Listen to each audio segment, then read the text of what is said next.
It's such a pleasure to host you on your favorite character education channel today. You are all welcome to today's edition on our series, Making a Case for Character Education. Today, we'll be looking at character education as an effective tool for forming the culture of a nation. Character education is what ultimately defines how people should behave in a country. And for every country, the buoyancy of character education in the institutions from primary all through to secondary and tertiary institutions goes a long way in determining the culture of the people. Now, when you take a look at any country and you see what is prevalent there, if it is negative, it is either they do not have a character education policy or they have a poorly functional character educational policy. If you look at Nigeria, for example, it may not be written, but there's a culture. There is something Nigerians are known for, believe it or not.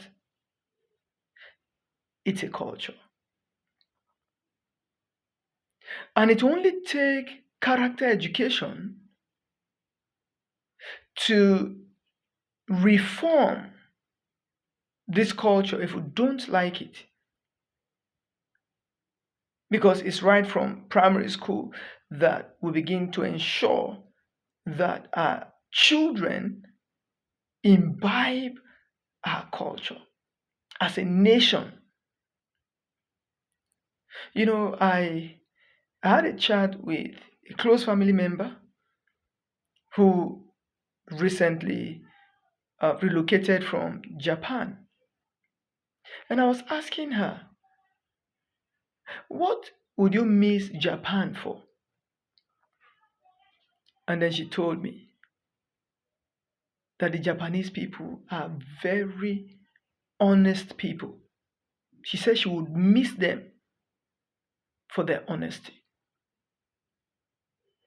She said, as part of their culture, they consider it demeaning for a Japanese to steal. I know lying is a twin brother of stealing. So if they can't steal, they can't lie. And she said for them, stealing, taking something that does not belong to them, makes them less human. That's a culture. And for that reason, no Japanese steals. When she told me this, I was taken aback. I had to sit down to think, wow, how did they get here? How did they get all their citizens to accept this beautiful culture? And I said, no wonder the country is making good progress. No wonder the country is technologically advanced. No wonder the country is a place people want to be. And she said, my sister, the close family member, told me that where she was going to, she had some fear because she wasn't sure whether the people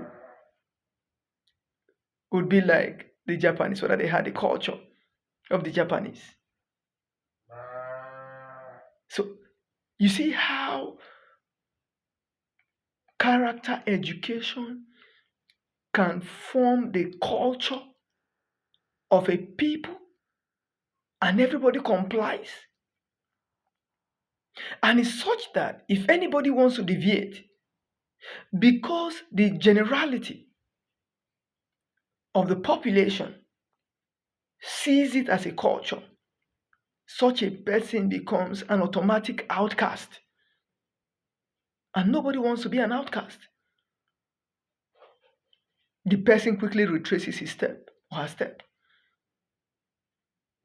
This is why we need to teach character education consciously and systematically. Who does not like a culture like this? I know Nigeria had this culture. Those days in primary school, we read in English readers of those days how people could leave their goods in the market, maybe put things to signify the cost of each. And if anybody came around to buy any of those things, they would see the amount, put the money there, pick the items, walk away. No theft. Once upon a time, Nigeria had this culture. What went wrong? I believe that was a time that anybody could scold a child that was going wrong, misbehaving anywhere. You don't have to be the parent. Just be an adult anywhere. And you see a child misbehaving, you could call the child to order. Does that still happen now? Does it still happen now? This is a matter of culture. And so there was a deviation at a point.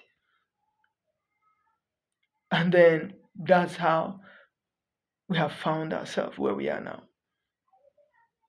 But it is not too late. We can retrace our steps. And then with character education, this can still be achieved. This is where I would like to stop in this episode for today. I'll see you again very shortly. Bye for now.